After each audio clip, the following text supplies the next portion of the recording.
we call it as the patching or OS patching. So what do you mean by OS patching? You might have been seeing there are a lot of vulnerabilities, and very frequently companies request every one of us to keep upgrading our machine. So which is where when you go to an organization in real time, you also have to upgrade each and every machine and application that you are running very frequently, especially for the OS upgrade. So that's where how frequently you want to upgrade. So that depends on how frequently there is a patch or an update available for the operating system that you are using. Okay. But ideally, anywhere between 3 to 4 weeks, once in 3 to 4 weeks, there will be a upgrade available for your OS. So what you have to do, you need to upgrade your machine. So this is when, how do you upgrade your Jenkins and the machine in which Jenkins is running? See, in this case, we have this. Now, for this, you can try to develop once again some kind of Ansible playbook or role. And when you run it against a machine, it will update whatever the OS or the operating system that you need. Okay. So that's where another use case of having Ansible is for doing the OS patching. So you also have to make sure that you need Ansible for OS updates. This is what I had already shown you in the beginning.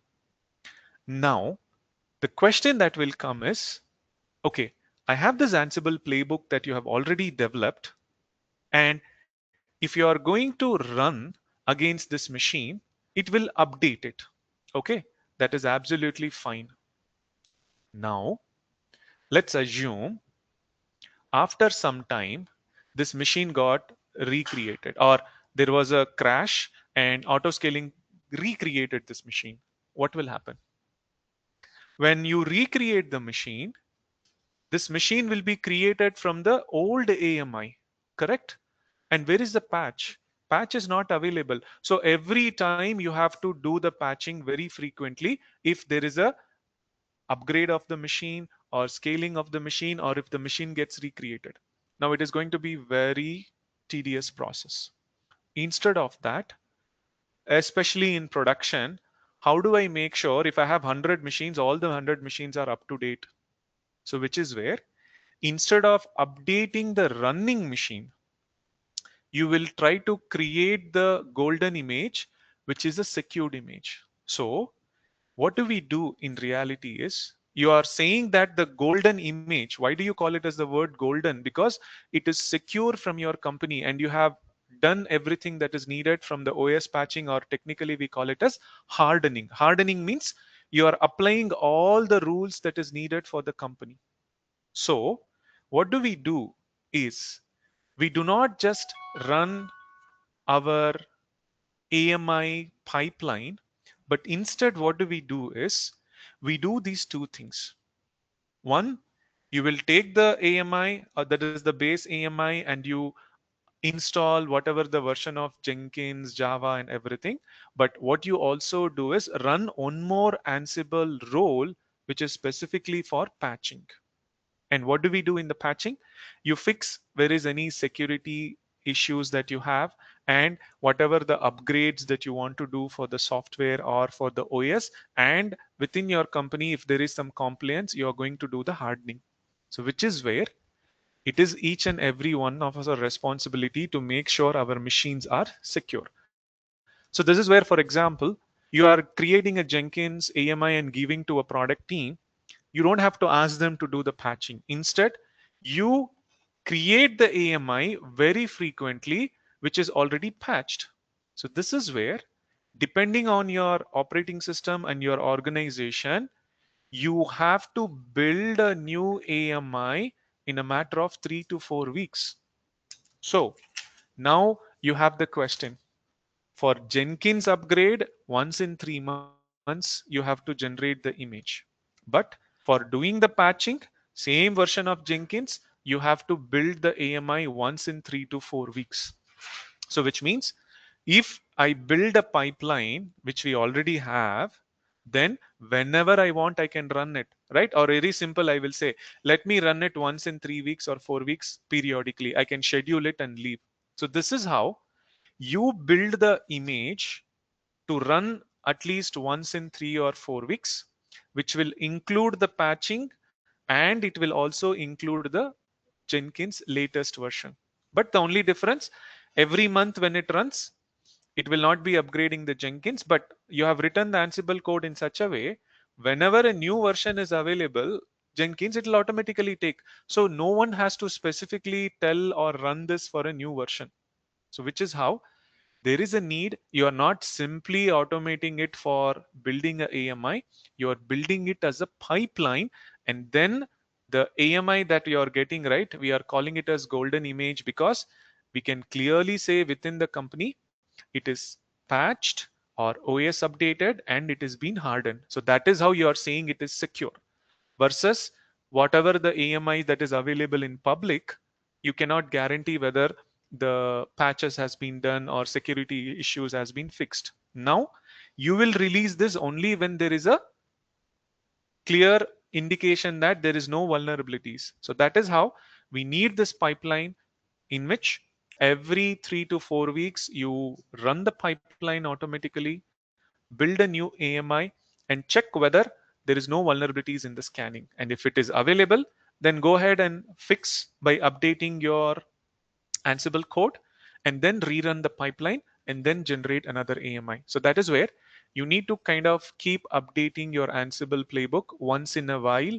whenever there is a big or a critical vulnerability found. If not, you can just use the same code. And that's when, if I just have to go back to show you,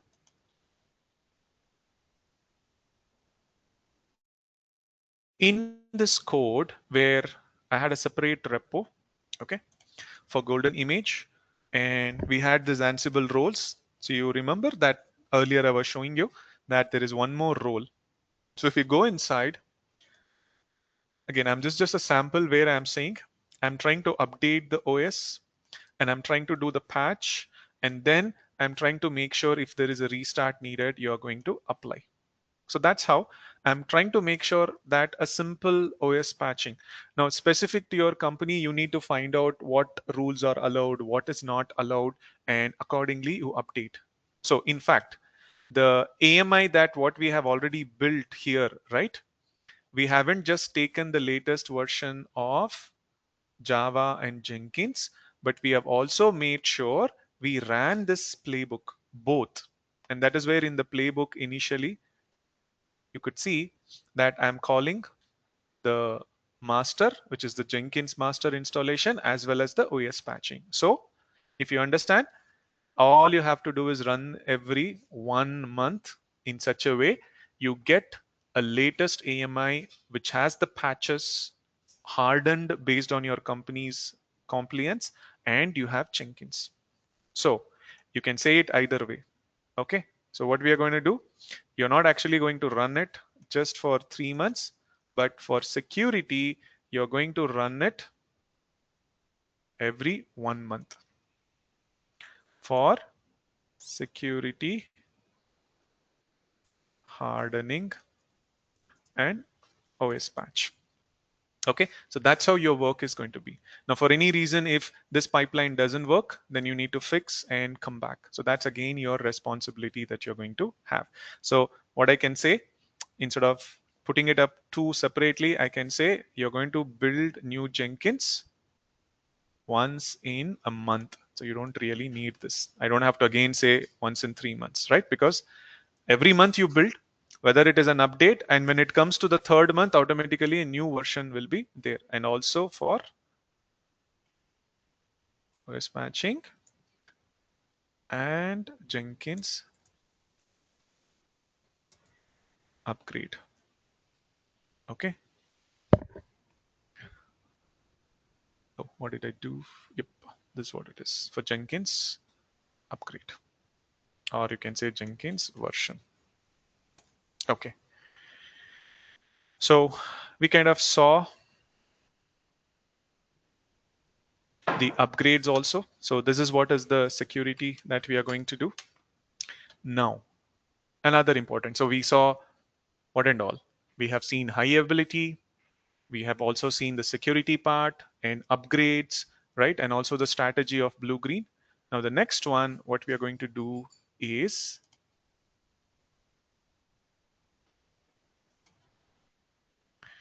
the disaster recovery.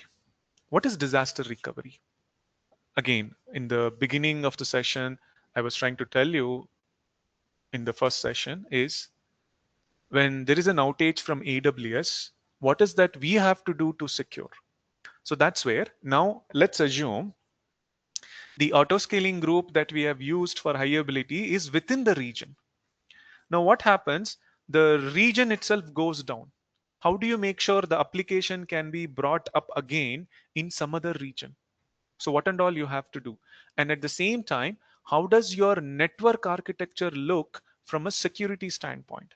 Because so far, whatever I was showing is only on the autoscaling group and load balancer. Now, let's combine both of them and understand.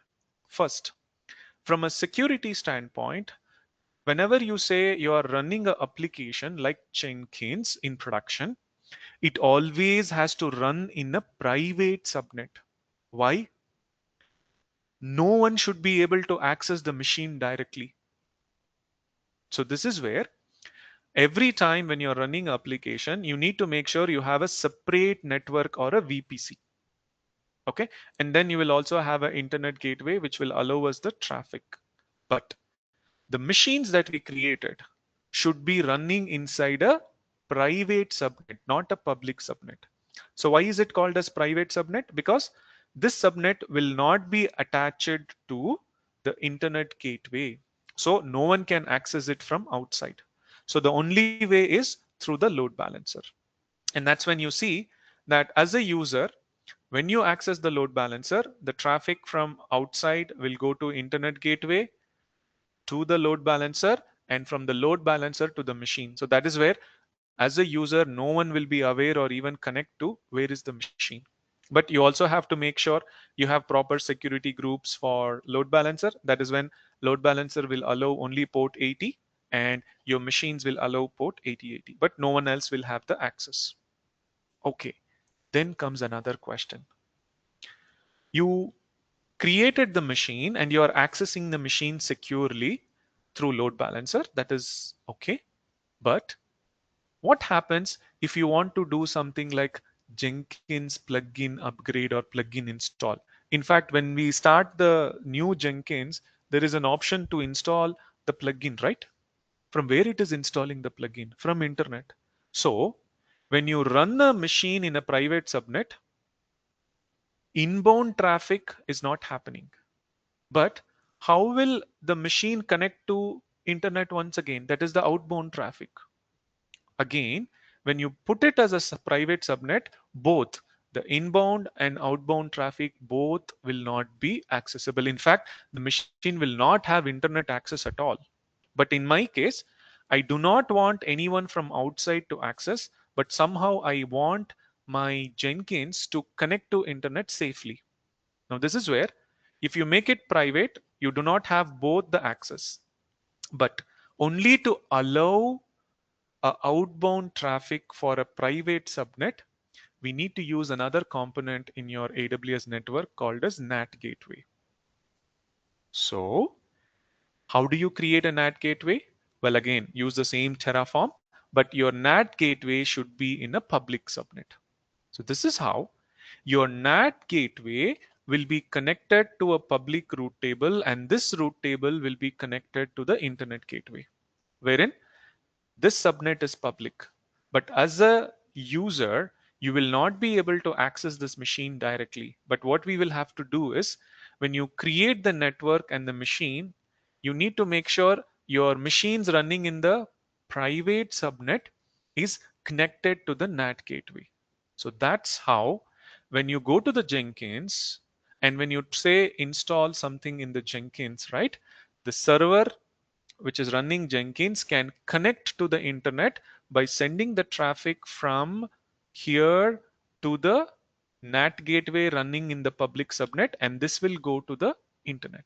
So this is how you can securely run your applications. Again, this is not only for Jenkins, whatever you're running in production. You need to make sure your machines are running in private subnet. And for the machines running in the private subnet to connect to the internet, you need to have a NAT gateway which is running in public subnet. Okay. Now comes the another point, which is disaster recovery. So what is disaster recovery? Okay, within the same Mumbai region, for example, if this machine goes down, autoscaling will create another machine in a different availability zone in the Mumbai region. But my question was, what happens if the Mumbai region itself goes down? So, which is where, in order for disaster recovery, you need to make sure for Jenkins you have a proper backup. So, that is where, depending on type of application, what backup you need matters. For Jenkins, if you can take up the where lib Jenkins folder, you can put it to any machine and you can simply recreate Jenkins. So, which is where for disaster recovery, I need to take the where lib Jenkins copy. So either you can take a copy of the EFS or you can take a copy from the machine directly. But where do you put? Now that's when we will use the storage like object storage called Amazon S3 bucket. So the need of Amazon S3 bucket for me now is I need to take a copy of where lib Jenkins and I need to put it on this S3 bucket. How frequently you have to do? That is where at least once in a day you need to take the latest content and put it up. So now what will happen? Assume if this entire Mumbai region or the entire region goes down, you can copy this S3 bucket's content into any other region and in that create a new EFS and copy the content from there. So that will automatically, when you create a new machine, that machine will get the same content what you have. So that is how for disaster recovery, you're going to copy your where-lib Jenkins to S3 bucket and you need to replicate or copy the content of S3 bucket from one region to another region. So which is the region that you can decide. But in your security, once again, if your machine is running in private subnet, you cannot simply access it. So this is when you also have to make sure when you create a network, right? You need to create one more component of the network called VPC endpoint and connect your S3 bucket to the machine using this. So whenever you are running your copy, you will be able to copy the content from the machine to S3 bucket only through the VPC endpoint. So now in the interview, if someone asks, it sounds like a simple Jenkins, but how is your network architecture for security? So that is where you need to know you're going to have a separate VPC, internet gateway, public and private subnet, and equally public and private route table, and you need a NAT gateway for the machines in the private subnet to connect to the internet, that is only for outbound traffic, and for the machine to connect to a service like S3 bucket, you will use a VPC endpoint. So this is when before even creating it, you need to create a proper network and then you are going to create a S3 bucket and make sure you are frequently copying. So which is where again a question comes, how do I run it? So this is when what you can do, you can have a shell script. Again, in my case, what I'm doing is I have developed a small shell script. So whenever I run, it will take the content of the where-lib Jenkins and it will copy to the S3 bucket. But the question comes is, in which machine you will run? Should I set it up as a cron job here? Now, if I set it up here, if this machine goes down, autoscaling group will create a new machine. Then how am I going to run it here? So I don't have to do it manually. So for this, what you can do, you can have another pipeline, okay? Wherein again, it can be another Jenkins or a GitLab or GitHub, whatever you want. All you have to do is go back to the machine, whichever is available, and in that, simply copy the content from your current Jenkins, which is running to the S3 bucket. Okay. So which is where Now I'll go back. So once again, I have a shell script requirement. So again, I don't need all these. I'll come back to the code. So this is what, not just the disaster recovery, but also the maintenance which we are doing. So I'll go back here and you should see now there is something called as Jenkins backup. And for this, I have a shell script in which what it will do, I can tell in which folder, because you can install Jenkins in varlib Jenkins or some other folder. So all you have to do is tell what is the location in which Jenkins is running and the account. So this script will basically copy all the necessary folders. See, Jenkins home, user folder, XML file, secrets, the node configuration, job configuration. You specify what you want, and it will create it as a tar file. And for running it, I have a Jenkins file.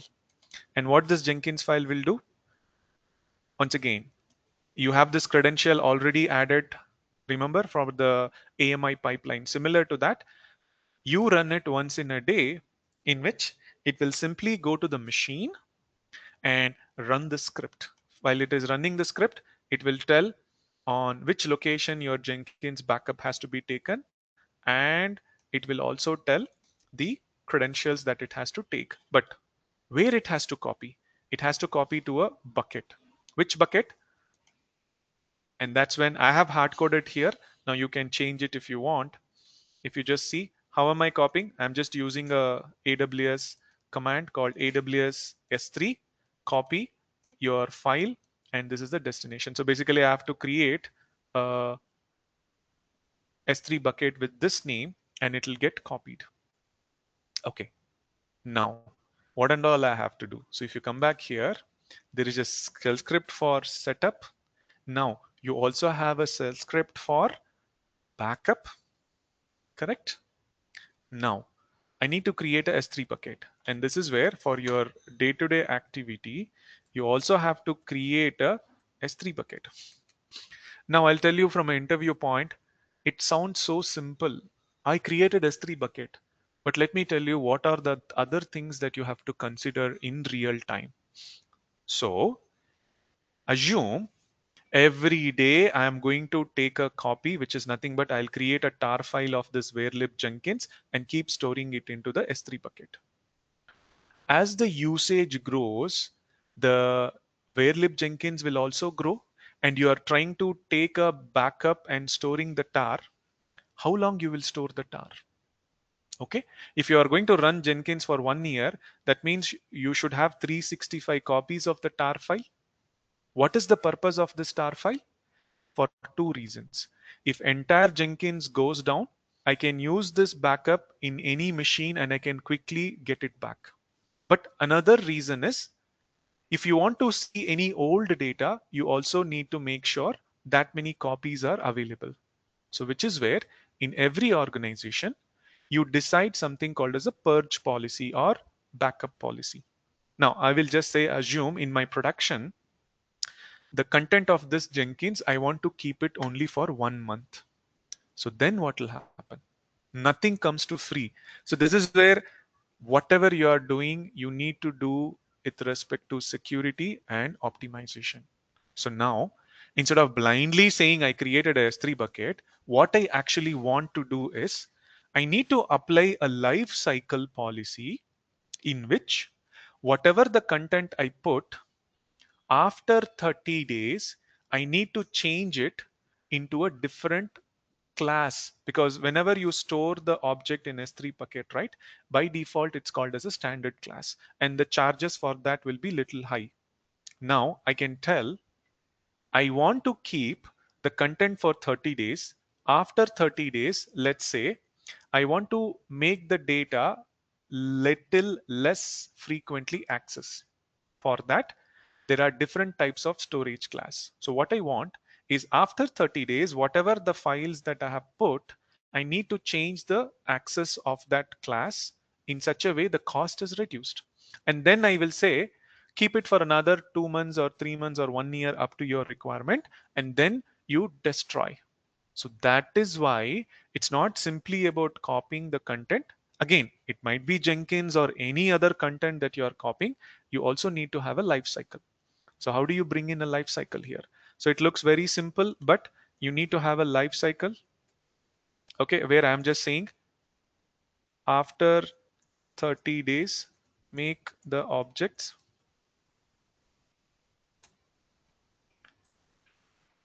infrequent. IA means infrequent.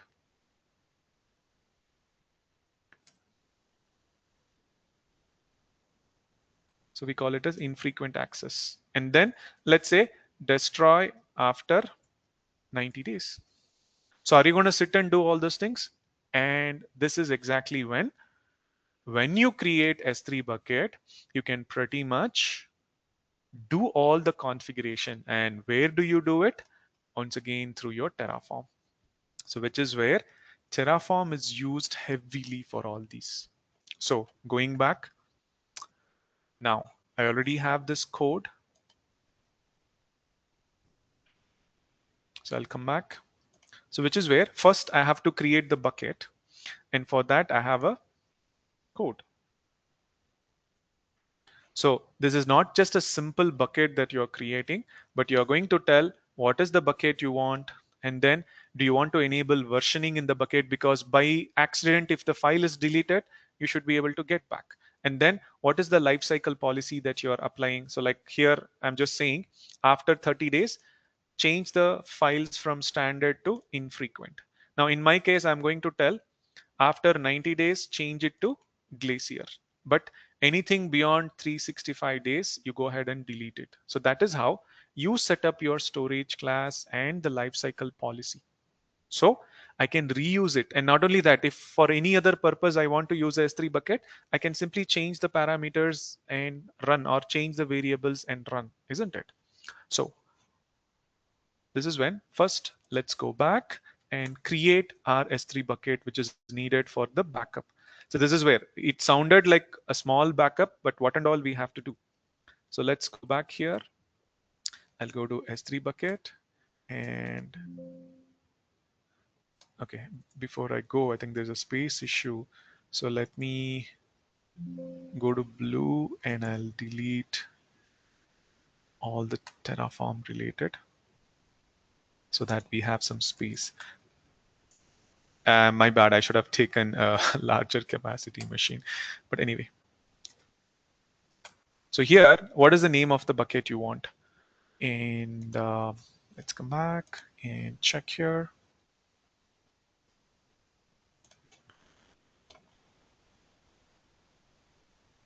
What's the name of the bucket? WezvaTech Jenkins backup 97 is my number versus 2025. Okay.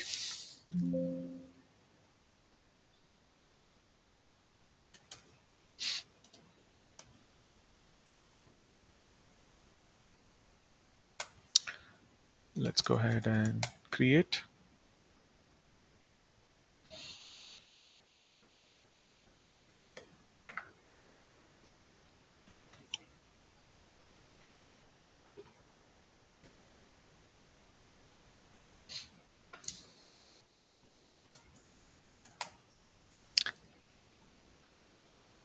Once again, you know what?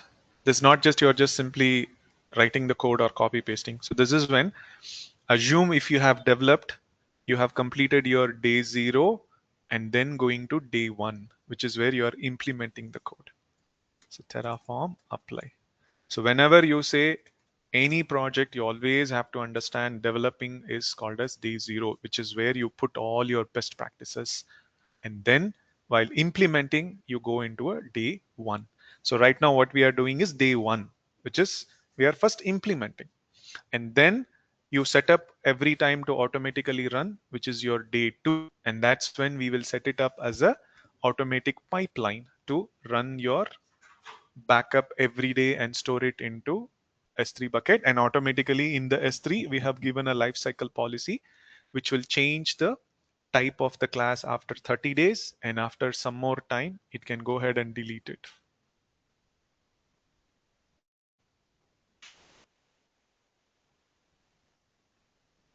Yeah, it created the bucket, but it's applying the policies. You can come back and check here.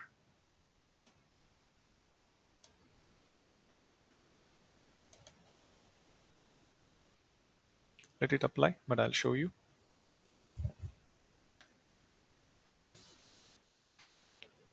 Okay, you have it. So now we have the bucket which we have developed, and we also have the shell script that we have developed. Okay, and we also have the pipeline. Everything is available. So now let's go ahead and do the maintenance very frequently, which is your day 2.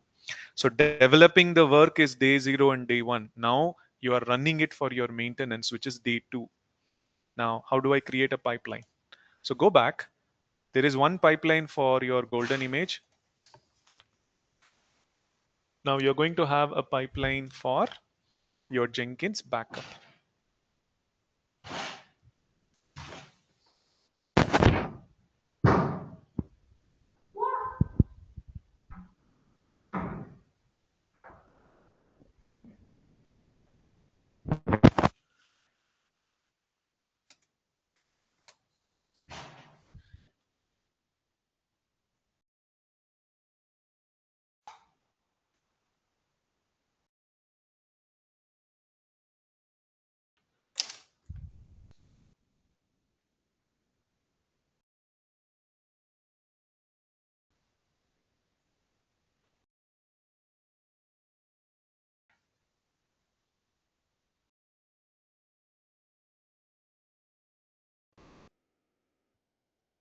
All right, so I'll call this as Jenkins daily backup. It's a pipeline.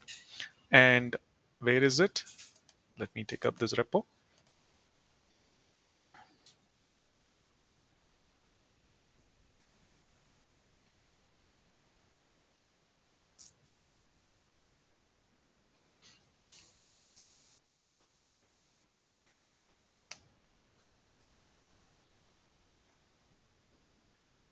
All right, so I'll change the SEM type. I'll give my repo location. This is the credential, and it's on the main branch. Okay, now the only small change is I have put this inside a folder called Jenkins backup. So you need to give the location properly. So come down. So the Jenkins file is under a folder called Jenkins backup. Okay. So now we have everything. Now I haven't scheduled, but let me just show you so that you can schedule it however frequently that you want to run. So what will this pipeline do? It will connect to the master, whichever is the master at that point of time. And then it is going to take the backup and put it into the S3 bucket. Okay. So let me just run that and show you.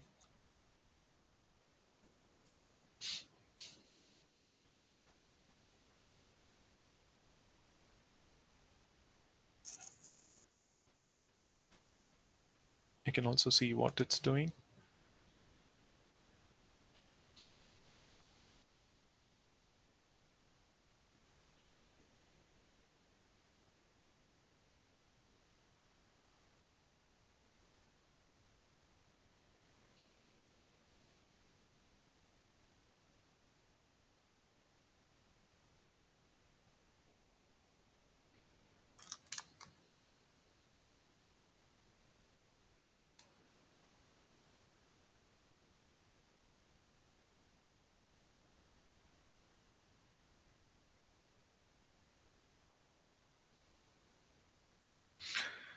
Okay, you can see it's kind of taking a backup and what and all are the files that it is taking backup.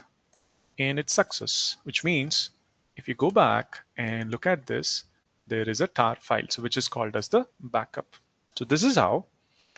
Now, for this project, again, you see, it's not a small project what we are doing. You typically had to set up 2 pipelines. One pipeline is to run your golden AMI however frequently you want, whether you want to run it once in 3-4 weeks continuously or once in 3 months whenever Jenkins needs to be upgraded, as well as there is a frequent backup that you want to do. So this is when If you come back and if you look at now, if someone asks you, what did you do? Like I said, it's a simple Jenkins, but if you really understand as a DevOps engineer, what are the activities that you have to do? So you have to showcase all those things from the beginning. What is it? You need to start right from the development. So do not say whenever you are seeing a project is I worked on Terraform, I ran Kubernetes. It's about first understanding what problem that you solved. Now, if someone asks you and if you want to showcase the very same project that you want to highlight in your resume, okay, one of the responsibility that you had, right, or one of the role that you had is to prepare the readiness for certain products, which can be couple of products. Same time, you can also say this as a platform engineer, not just a DevOps engineer. Why? DevOps engineer means you will be working for one product, but platform engineer means you are going to support multiple products and you build everything and give it, and DevOps engineers or the dev team or QA team will consume it. So that is where you can change the same concept however you want. You can tell it you did the same thing for one product or one client, or you did the same thing as a standard for multiple products or for an entire business unit in a product company as a platform engineer. Okay, so that way, in order to achieve the release readiness, you have to prepare Jenkins, for which first you have to make sure what was your responsibility. You have a code, which is what is day zero, correct? So you have to design and develop the code. So you have to say your responsibility was to design and develop. Develop what? You have to develop various things. That is where you have to tell one by one.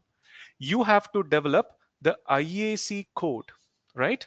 For everything. What you can then specifically tell for networking, auto scaling, your templates, EFS, ELB, S3. You keep telling how many ever services that you have used, right? So that's when you have to design and develop all the, again I'm just putting it up, all the required IAC modules using Terraform. So this is how Terraforms comes into the picture.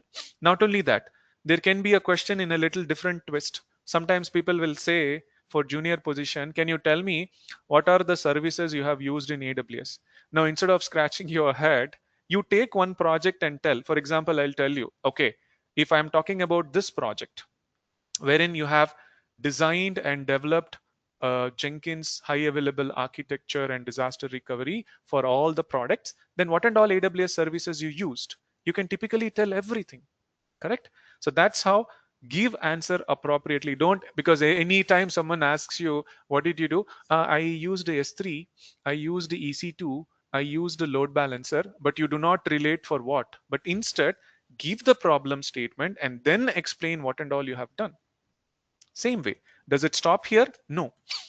In order for developing a pipeline, you also needed to have a golden AMI. So for that, you again say you develop or developed.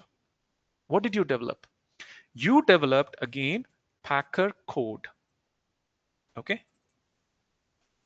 Packer for golden AMI generation. Okay. But this is where you also developed what? Your configuration management code, which is Ansible. For what purpose? For automatically configuring the machine with latest version of Jenkins or Java, as well as for doing the OS patching and hardening, correct? So you developed the configuration management code, right? So you can say developed all the required configuration, or specifically you say server configuration management module, that is the Ansible roles using Ansible. What and all? This is where you are going to tell I have used this for upgrading my Jenkins master, and at least the examples that I gave you is OS patching. And is your work stopped here? No. Then you have also developed shell script. Okay. For what? For automating some small activities like your backup, for configuring the initial setup, right? So that way you're still using this. Then comes what else you did. You have to set up the pipeline. So what is that? You developed a pipeline. Now, specifically, you developed a Jenkins pipeline. Now, instead, if you're fancy enough, you can also put any kind of new tools that you want, like GitLab, GitHub, or even Harness or something. You can tell there's no difference, correct? So you have developed pipeline for what? For golden AMI generation. This is one work, and also for backup. Okay, for regular backup. It sounds a small task, but definitely you have to do a lot of things around it. Okay, and then your work was not just to develop, but come to your implementation and operate is you run this. So now let's assume you are supporting 5 product team, and each one of them wants 5 separate Jenkins. Then using this AMI, whatever you have generated, you run the code specifically whatever you have given, and then you create the Jenkins and hand out over to them, or you maintain the Jenkins. So that is where implementation comes into the picture. But after that, whenever they want to upgrade the Jenkins, see, this is where you have to understand, if you are supporting one product, one Jenkins, once in 3 months you have to update. But the same thing, assume if you are supporting 5 products and you have been requested to upgrade Jenkins for all these 5 products, so how long will you take? It's the same 3 months. In once in 3 months, you are going to upgrade 5 Jenkins. So typically, this is where when the upgrade we do, right, we have to take out some outage time or a time during weekends. So that is how most of your weekends or time, I'm not saying your weekends will go away, but if it's production, we need to look at a time when we upgrade when there is no impact or less usage from the customers. So that's how your activity will be repeated multiple times. More products, because like, for example, I support the entire organization and I have around more than 50 to 60 products to support, then assume how much of time that I might need. So that's how it's the same task. The more number of people, more products you support, it will be scaled. Same way, you also have to upgrade Jenkins very, very frequently. Maybe let's assume 5 products. One of the product will say once in a while, hey, I have to upgrade my version of the Jenkins, and I also have to increase or scale the Jenkins. So day to day, you will not be just taking care of one product. Okay.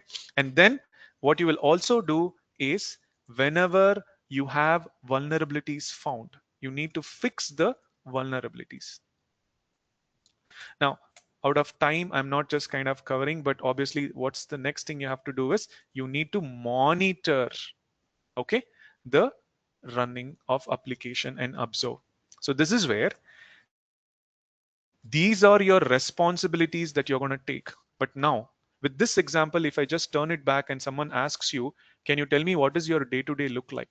You have to keep in mind like this how many other projects you are doing, and your day-to-day looks like developing code, which could be for IAC modules in Terraform, because it can be a code from scratch, or there could be an existing code which you have to upgrade, right? So that's what is your day-to-day is going to look like. So how does it look like? So you're going to develop from scratch or upgrade existing code. Okay. Which code? It can be Terraform code, it can be a Packer code, it can be an Ansible code, it can be a shell script code. I'm just telling in this example. Suppose if you're doing another project for Kubernetes, then that is also something you can add. So that's how your day-to-day looks heavily on developing and modifying the code. And what is the next thing? Implementing. So your day-to-day will be to run this and set up different machines, different applications that you want to do across different environment. Okay, so that's when you have to focus about running the code to implement the solution or infrastructure, whatever that you need. Correct? And then what? You're going to monitor it. And once in a while, if there is some problem, which is where monitoring is going to be your day-to-day activity. And what do you do after monitoring? If needed, you will scale the servers or application based on the need, and you will also do the vulnerability fix, right? Fixing the vulnerability Where do you fix? On your patching and update it. So that is how, if someone asks you, you should know how to tell the responsibilities and how to tell the day to day. Again, I'm just taking an example of the project what we have given. Like this, if you're supporting multiple projects, then imagine you won't have time to sit idly. And then you will also have to go through a lot of maintenance activity.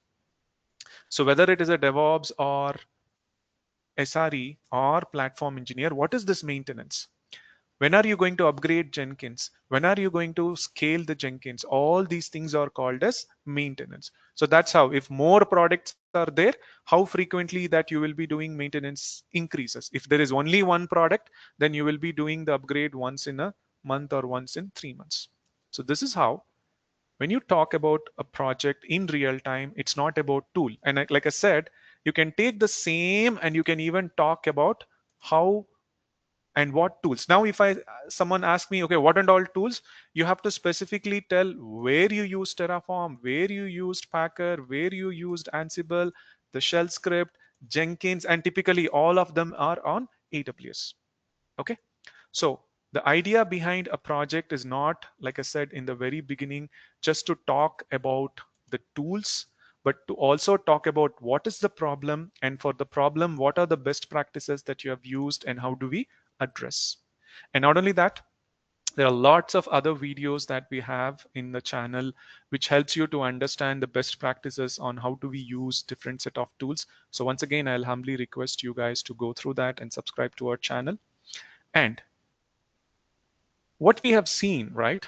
It's just a sample project, but for people who wants to switch the market right now, there are lot more advanced concepts and techniques that's being asked, correct? Now, Jenkins is just one old tool, but there were a lot of questions that we had related to Kubernetes and related to cloud. So when you do projects, you have to do the projects in the same way, wherein you will keep a problem statement and try to use more AI based tools and support and to automate. Like how? You need to know how to develop your code faster. And the same way, learn latest concepts like zero touch pipeline, not just the regular CI/CD pipeline, right? And then you need to know how do you design an architecture which is more serverless, and at the same time it supports microservices, as well as some architecture like a event driven architecture. And you also need to know how do you do a cost optimization, which is what we call it as FinOps. Now it just keeps going on the list, right? And again, you also need to be knowing how do we make sure that there is a zero touch pipeline, but at the same time, how it is that you're going to do a zero trust architecture specifically for Kubernetes, so that you build the Kubernetes and you scale. And when you're running all this application, how do we use AI to do the operations in a better way, which is called as AI ops? And how do you reduce the cost with the help of doing some predictive analysis or predictive auto scaling? So that's the whole idea of bringing in this new and advanced project bootcamp, which is driven by AI. So what you're going to do, you're going to learn some awesome and real life use cases like what we have seen. And similar to that, we would be seeing 5 capstone projects, which you can directly apply to any company. And not only that, you should be able to talk what you have done earlier and what you are doing now, which is very relevant to the market. And in order for achieving it, you will be going through 50 plus individual projects, which is where you will see how you will use different combination of tools like Terraform or Ansible or Kubernetes or Docker or AWS, and lots of security tools out there that you will be using and monitoring tools. And this will give you a benefit where you can easily showcase anywhere between 4 to 6 years of relevant experience. And like I said, experience should not talk about what you did earlier. You should also talk about what latest you are doing in the market, which is very relevant to what the job description says. So that's how your success rate of always getting into a better job and a stable job will be more than 98%. All right. So with this, let me stop it for now and I'll open it for questions.